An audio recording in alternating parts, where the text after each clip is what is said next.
berjamaah. Pak Ustadz, dulu saya kerja di perusahaan pemerintah pusat BUMN di bidang gadai emas. Di perusahaan itu sewa yang diambil dari nasabah atas gadai emas untuk konvensional dari besar pinjaman. Sedangkan untuk yang syariah dari nilai besar taksiran. Sekarang saya kerja di perusahaan pemerintah daerah BUMD di bagian divisi syariah, masih di bidang yang sama, gadai emas. Di perusahaan ini sewa yang diambil gadai emas nasabah dari berat emas yang digadaikan. Menurut Pak Ustadz, mana yang sesuai menurut Al-Quran dan Sunnah? Pak Ustadz, apa boleh gadai emas? Mudah saja, tak usah berpikir ribet-ribet. Kalau makanannya label halal dari MUI, tapi kalau ekonomi Islam maka fatwa halal dari DSN, Dewan Syariah Nasional. Asal ada fatwa dari Dewan Syariah Nasional, halal. Jadi saya tak mau bercerita tentang kaidah fikih, usul fikih, pengambilan dalil, Quran, hadis, ijma', qiyas, syar'u man qablana, saddu zara'i, qaulu sahabi, istihsan, istishab, urf, ribet, jelimet, susah, payah.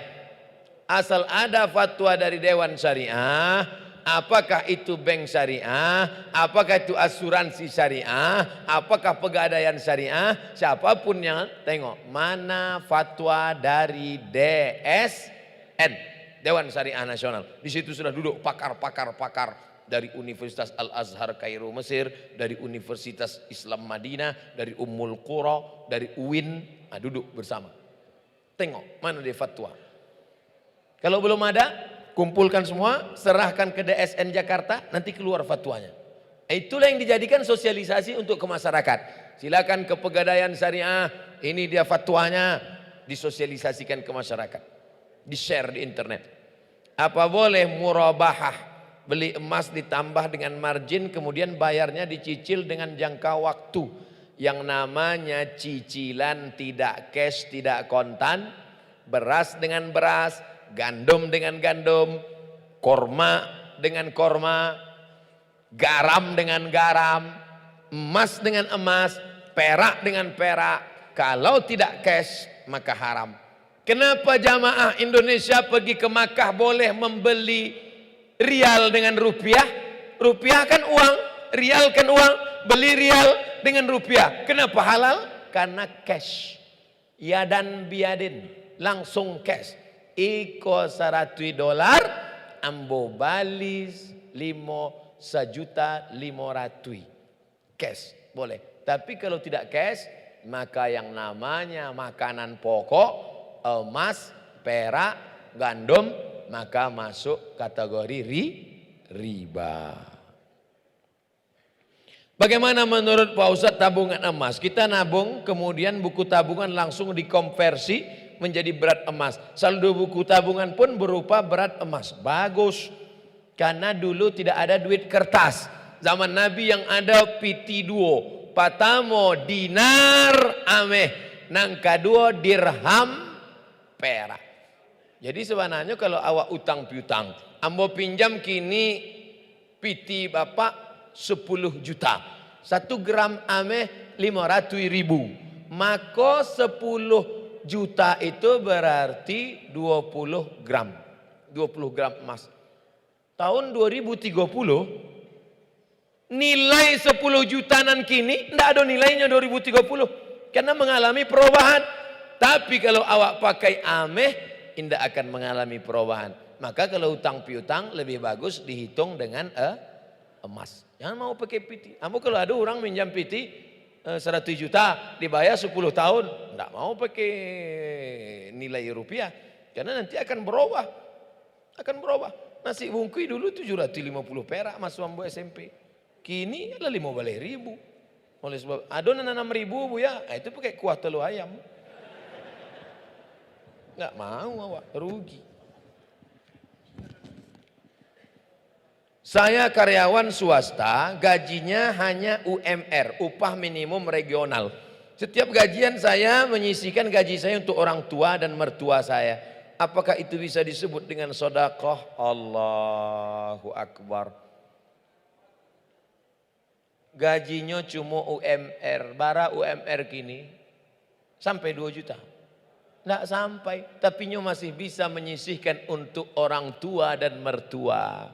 Gajimu berapa bro? Tapi pelit, bakhil, bin kedekut. Ini sebenarnya bukan pertanyaan, ini adalah teguran buat kita semua. Mudah-mudahan kita mengambil iktibar dan pelajaran. Bapak memberikan makanan untuk anak istri, itu terhitung sedekah. Nafkah, tapi dapat double. Sama seperti orang puasa qadha hari Senin.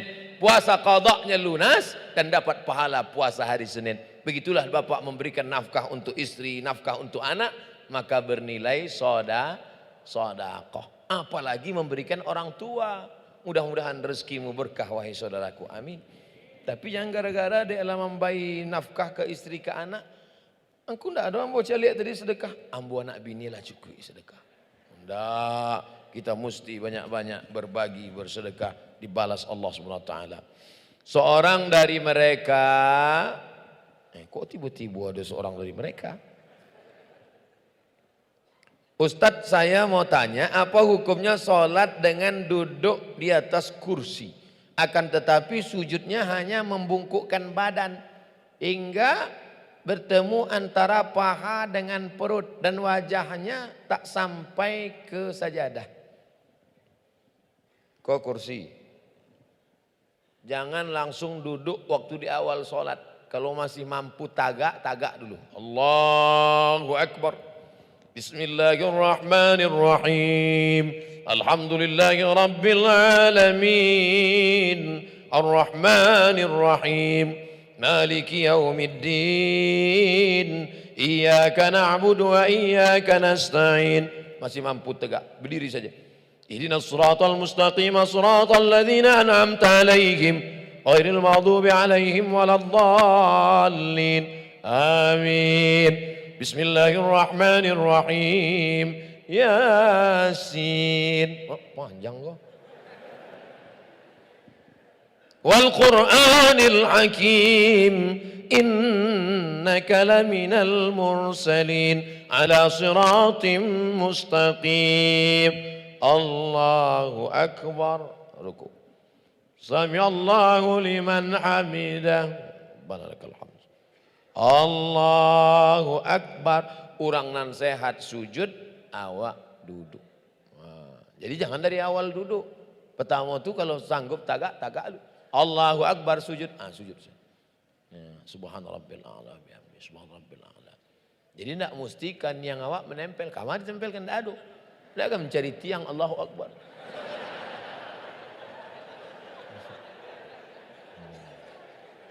Tapi kalau memang inyo kanai penyakit tidak bisa tagak, kunang-kunang, kanai penyakit vertigo namanya, vertigo. Tapi ada yang lebih parah lagi vertigo, namanya verampe. Itu tidak bisa dari awal dah duduknya. Dari awal duduk. Allahu Akbar. Rukuknya Allah, rukuk tangan. Allahu Akbar.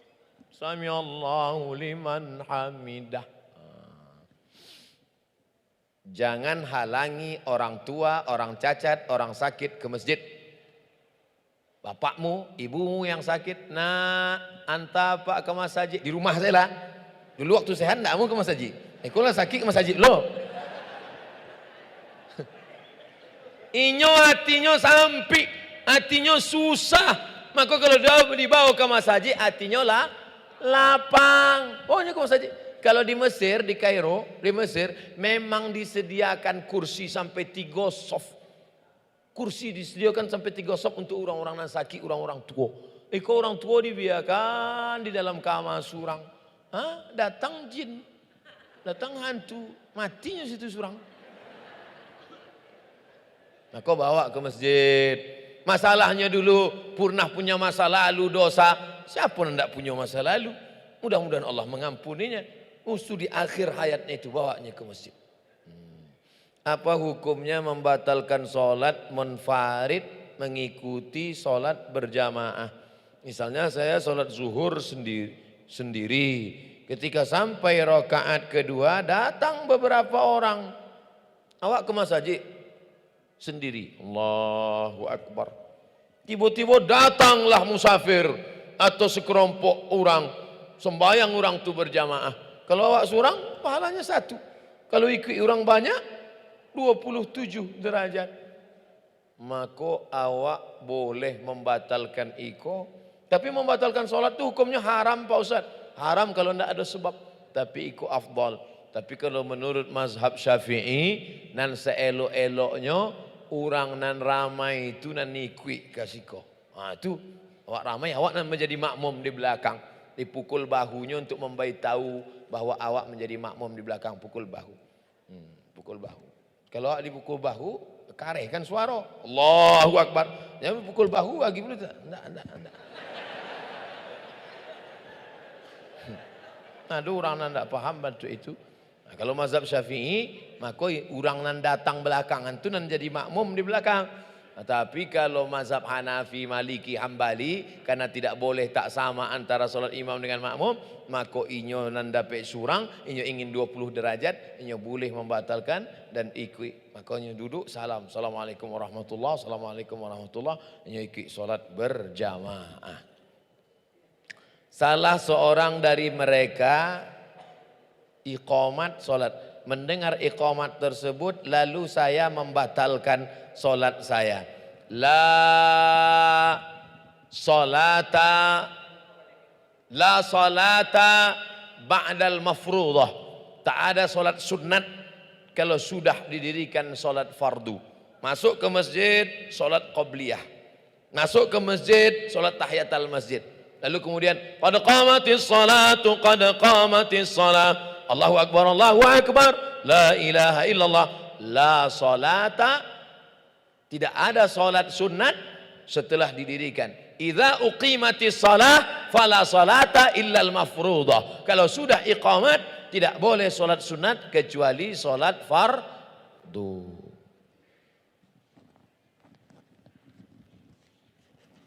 Elok mana lipeknya? Mohon jelaskan pada kami tentang bid'ah. Karena sekarang ini sudah banyak golongan yang melarang membaca Yasin, solawat, barzanji, segala macam. Bid'ah itu mudah saja. Kalau indah ada dalil bid'ah. Kalau indah ada dalil bid'ah. Selama ada dalil, tidak boleh dibid'ahkan.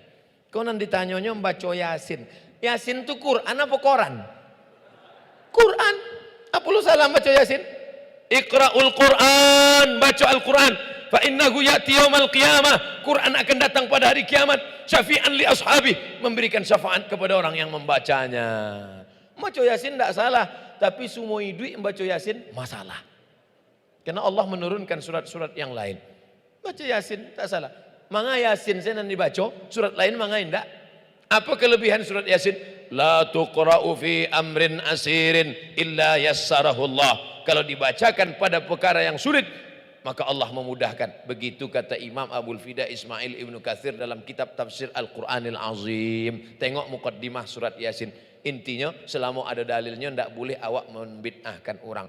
Ada dalil maka tidak bid'ah. Tidak ada dalil maka bid'ah.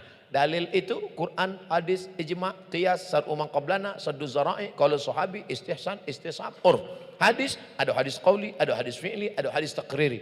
Bukan dalil itu cuma Quran sunnah, Quran sunnah. Banyak belajar kitab usul fiqh. Apa hukumnya istri meninggalkan rumah tanpa izin suami karena perintah orang tua yang tak berakal? Tak berakal gila berarti. Kemudian dia menikahkan anaknya dalam rentan waktu 2 minggu, sedangkan statusnya masih istri orang. Hal ini terjadi perempuan tidak boleh keluar rumah tanpa izin suami. Perempuan walinya ada 6. Ayah, datuk, abang, adik, abang ayah, adik ayah. La nikaha, tidak sah nikah illa biwaliyin, kecuali dengan wali, wa syahidai adlin, dengan saksi yang adil. Wali tidak boleh menikahkan anak gadis Wali tidak boleh menikahkan anak selama masih ada ikatan pernikahan dengan laki-laki lain. Kalau sudah diceraikan, talak satu, iddahnya 3 bulan. Wal mutallaqatu yatarabbasna bi anfusihinna salasata quru. Perempuan yang dicerai itu iddahnya 3 bulan untuk memastikan bahwa rahimnya kosong supaya jangan bercampur nasab anak kalau beko lahir. Kalau sudah habis iddah, maka boleh dia nikahkan. Adapun kasus ini lebih pada mungkin kasus duduklah bersama suami, istrinya, mertuanya duduk bersama, alim ulama, nenek mama, tokoh masyarakat. Jangan lupa libatkan polisi, mana tahu terjadi hal-hal yang tak diinginkan. Apa status pernikahan? Nikah laki-laki dengan perempuan selama tidak ada tolak maka nikahnya tetap sah. Nikah yang kedua itu batal karena nikah yang kedua tidak cukup rukun dan syarat. Apa laknat Allah terhadap orang yang tidak mengikuti tuntunan Al-Quran dan Sunnah Rasulullah SAW, dilaknat oleh Allah Subhanahu Wa Taala. Kenapa? Karena taraktu fikum amrayni, aku tinggalkan 2 perkara. In tamassaktum bihima, kalau kamu pegang teguh pada yang 2, lan tadillu abada, tak akan sesat untuk selamanya. Kitab Allah Al-Quran dan Sunnah Rasulullah Sallallahu Alaihi Wasallam. Fa in tanaza'tum fi syai'in, kalau kamu bersilang pendapat tentang satu masalah, farudduhu ila Allah, tengok Al-Quran. Maka tak boleh menikahkan orang yang dalam ikatan pernikahan kecuali sudah lepas, baru boleh dinikahkan dengan orang lain. Masih adakah kewajiban saya terhadap nafkah? Masih, karena belum lepas, maka wajib memberikan nafkah. Jangan sampai tidak memberikan nafkah kepada yang wajib dinafkahi. Ustadz, sunnahkah mencium tangan suami? Sunnahkah hukumnya mencium tangan suami? Nabi SAW punya sahabat namanya Anas bin Malik. Anas bin Malik berkata, aku cium tapak tangan Nabi, atyabu min rihil miski, lebih harum dari semerbak kasturi. Itu menunjukkan bahwa tapak tangan Nabi dicium untuk mengambil barokah. Adapun istri memuliakan suami dengan memberikan makanan, memasakkan minuman. Kalau dia cium tangannya, maka salah satu dari bentuk penghormatan. Sahabat Nabi mencium tangan sahabat Nabi. Nama sahabat Nabi Zaid bin Thabit, lebih tua. Dan sahabat Nabi satu lagi namanya Abdullah bin Abbas, diciumnya tangan Abdullah bin Abbas. Padahal umurnya lebih tua Zaid bin Thabit. Abdullah bin Abbas bertanya, kenapa kau cium tanganku? Karena engkau keluarga Rasulullah Sallallahu Alaihi Wasallam. Jadi mencium tangan adalah bagian dari bentuk penghormatan. Mencium tangan keluarga Nabi, mencium tangan ulama, mencium tangan Nabi, bentuk penghormatan. Begitu juga dengan suami, istri mencium tangan suaminya adalah bagian dari bentuk penghormatan. Kenapa gengsi melakukan? Tak tahu, tanya yang gengsi-gengsi. Mungkin dia merasa gaji dia lebih besar dari suaminya. Terakhir, umur saya 24 tahun. Ada seorang gadis yang mau nikah dengan saya dan saya pun menyukai dia. Allah, selesai.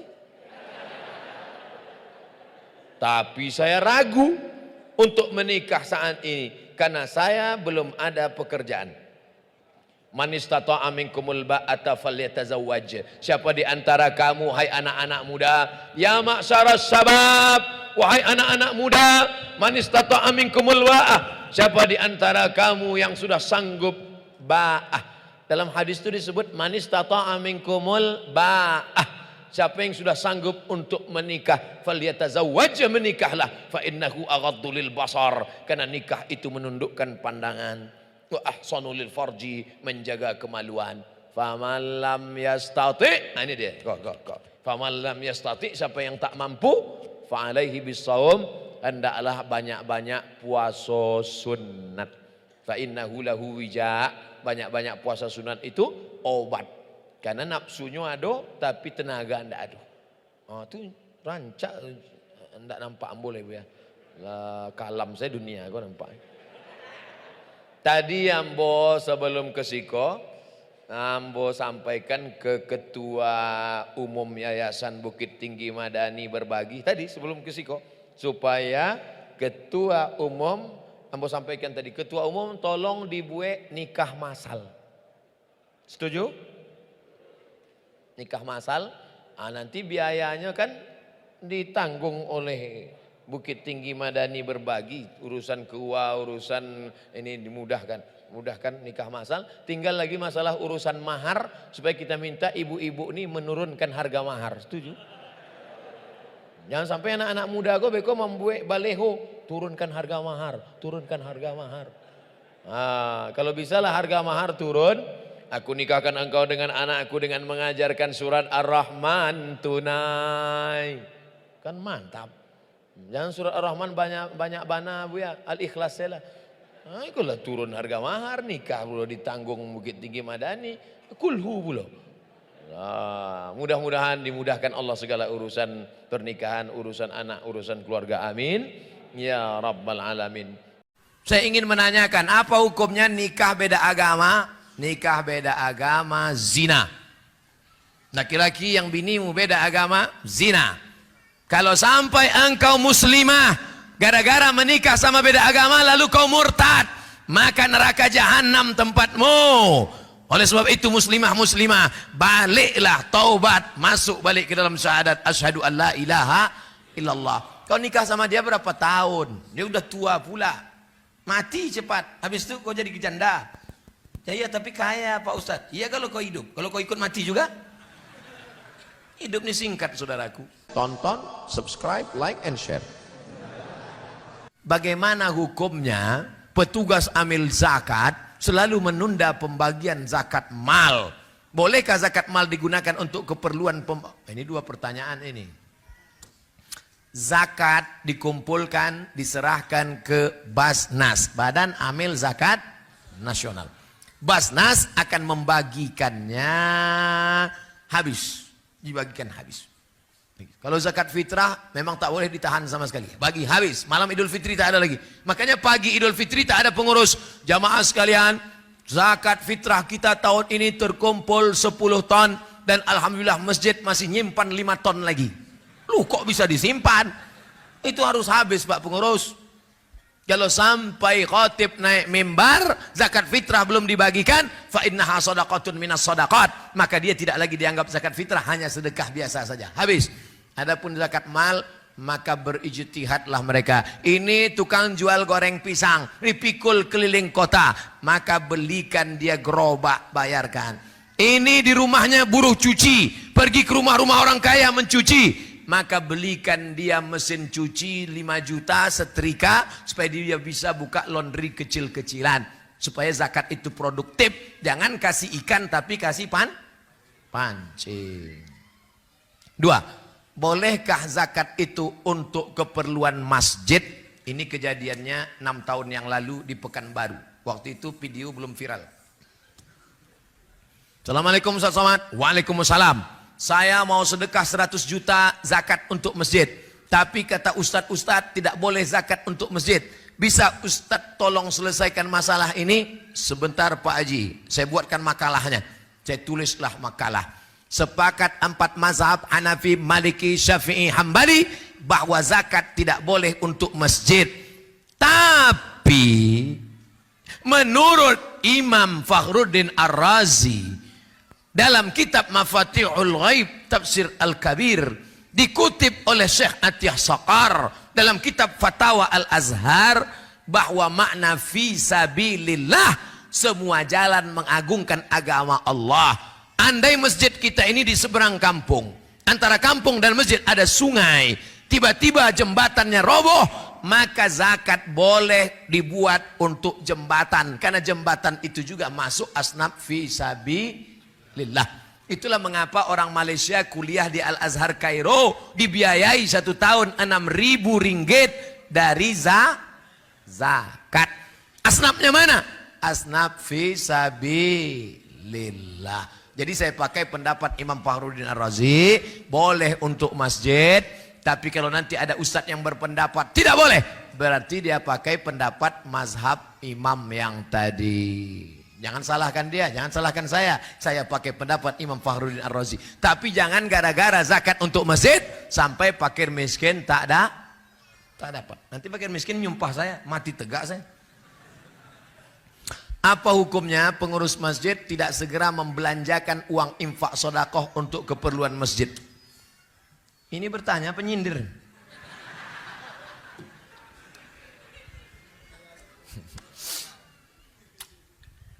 Tahu Masjid Jogokarian Yogyakarta? Bilang aja tahu. Setiap hari Jumat pengumuman saldo masjid nol. Karena semua uang masjid dibelanjakan. Ada orang sakit, ada orang perlu modal. Itu bukan uang pengurus. Itu bukan duit kita. Belanjakan. Kurang karpet, belikan karpet. Kamar mandi rusak, bangunkan. Itu adalah uang uang umat. Suara mikrofon tak bagus, belikan. Ustadz nyindir, enggak, suara mikrofon mantap. Papan tulis mantap. Mesin ini semuanya mantap. Air minum banyak, teh manis saja tak ada. Enggak, saya tak minum manis. Ustadz yang sudah ceramah, tenggorokannya panas, jangan siram air gula. Siram air gula, suara hilang. Nanti 20 tahun lagi ceramah. Saya tak pandai saya nyindir-nyindir tuh. Saya to the point aja langsung. Saya hamba Allah dari Jakarta. Jauh. Saya ingin menanyakan, apa hukumnya nikah beda agama? Nikah beda agama, zina. Laki-laki yang binimu beda agama, zina. Kalau sampai engkau muslimah, gara-gara menikah sama beda agama, lalu kau murtad, maka neraka jahanam tempatmu. Oleh sebab itu muslimah, baliklah, taubat, masuk balik ke dalam syahadat asyhadu an la ilaha illallah. Kau nikah sama dia berapa tahun? Dia udah tua pula. Mati cepat. Habis itu kau jadi janda. Ya iya, tapi kaya Pak Ustadz. Iya kalau kau hidup. Kalau kau ikut mati juga. Hidup ini singkat saudaraku. Hati-hati. Jangan nikahkan. Jaga anak perempuan kita. Dari program kristenisasi, anak-anak lajang yang ganteng-ganteng pula yang menikahi dia. Nanti setelah anak dua ditinggalkan, perempuan kita takut karena tak mandiri. Jangan ceraikan bang, jangan bang. Kalau kau mau ikut aku, maka kau mesti ikut murtad. Akhirnya anak murtad, menantu murtad, cucu murtad, 5 sekali murtad. Ini Ustadz ngomong cerita mana? True story. Langsung di hadapan biji mata saya. Di kantor Basnas, Badan Amil Zakat Nasional. Ustadz Somad, Ustadz tidak usah ikut rapat. Ustadz ngomong sama jamaah. Saya datangi jamaah. Ada apa mak cik? Ada apa pak? Bapak jangan nangis pak. Ibu jangan nangis. Saya ini orangnya hati lembut. Kalau nengok orang nangis nanti saya nangis juga. Ada apa mak? Ada apa bu? Begini pak Ustadz. Saya punya anak gadis, alhamdulillah. Nikah sama mu'alaf, alhamdulillah. Setelah anak 3 balik dia. Dan sekarang anak saya takut jadi janda. Akhirnya menantu saya murtad, anak saya murtad, cucu saya murtad. 5-5-nya murtad Ustaz. Baliklah bapak ibu ke rumah, banyak-banyak zikir, banyak-banyak baca Quran. Kenapa Ustaz tak marah-marah sama dia? Kalau sempat saya marah, kenapa bisa terjadi? Kumat darah tingginya mati dia. Saya bilang baliklah mak ke rumah, baliklah pak ke rumah, sama-sama kita berdoa. Jangan sampai masuk lubang yang sama 2 kali. Jaga anak-anak kita, jaga akidahnya, masukkan ke pondok pesantren, mati dalam keadaan la ilaha illallah Muhammadur Rasulullah sallallahu alaihi wasallam. Begini banyak anak-anak lajang yang ganteng-ganteng di Batam. Kenapa tak kalian selamatkan anak-anak gadis ini? Takbir! Allah. Jangan sampai saya turun tangan. Bagaimana hukumnya bila bekerja di hotel? Saya ketahui tak semua tamu yang check-in itu dengan mahramnya. Bagaimana kita ketahui jika ada yang berzina maka 40 rumah akan... Ini mau menceramahi, mau bertanya. Awak pula diceramainya.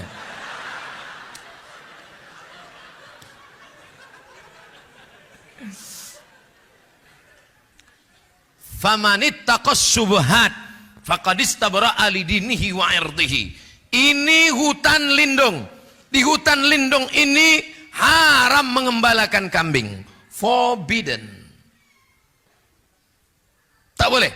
Ini hutan punya masyarakat. Bebas mengembalakan kambing. Silakan. Boleh. Tapi di tengah ini ada jalan syubhat. Siapa yang mengembalakan kambing di sini, khawatir kambingnya masuk kemari. Di hotel itu ada khamar, di hotel itu ada minuman haram, di situ pula ada. Jadi saya kerja di mana Pak Ustadz? Hotel syariah. Saya kalau tinggi di kota-kota ceramah saya di Surabaya. Panitia membawa saya ke hotel syariah. Dibawalah saya ke hotel yang tak syariah. Sudah pakai peci, pakai sorban, pakai sarung, masuk ke lift, pas di muka perempuan resleting terbuka. Astagfirullah. Mau ditengok berdosa, tak ditengok mubazir. Alhamdulillah di Batam saya tidak ditempatkan di hotel, tapi yang tempat selamat. Di mana tuh Pak Ustadz? Tak boleh sebutkan, nanti datang jamaah ramai-ramai. Oleh sebab itu maka berbahagia kita kalaulah masyarakat yang kaya-kaya ini membuat hotel syariah. Amin. Kira-kira bisa tak dijaga ini hotel kita ini supaya selamat dari perbuatan? Bisa. Siapa yang tak bilang tak bisa? Ustadz gimana mau ngatur? Ustadz cuma ceramah di masjid aja. Bisa. Perda. Peraturan daerah. Yang membuat perda siapa? DPR. Yang milih DPR? Kapan kita pilih? Pandai pula pertanyaan terakhir nih. 17 April pilihlah wakil rakyat memperjuangkan perda syariah. Takbir. Siap memilih DPR, anggota legislatif, wakil rakyat yang memperjuangkan perda syariah? Jangan nanti tidur 17 April pagi sudah selesai quick count, barulah kok ikut tadi ya, terlambat sudah kau datang padaku. Mudah-mudahan Allah selamatkan negeri ini dan tetap menjadi baldatun thayyibatun wa rabbun. Apa urus-urus kami Pak Ustadz? Yang pakaian buka pakaian kami, yang pakai khamar kami, yang pakai sabu-sabu kami, yang LGBT kami, apa urusan Bapak? Jangan urus-urus kami. Jangan intervensi kami. Memang betul yang kena AIDS engkau, yang mabuk engkau. Tapi kalau air laut tuh naik ke atas, memang yang mati kau aja. Rupanya kalau tsunami itu naik ke atas, ditengoknya mana yang homo, mana yang lesbi, rata semuanya dengan tanah. Betul? Itulah makanya dalam Islam diajarkan amar ma'ruf nahi mungkar. Dimulai jam 8, sekarang jam 9.33. Pas 90 menit. 30. Memang hebat panitia malam.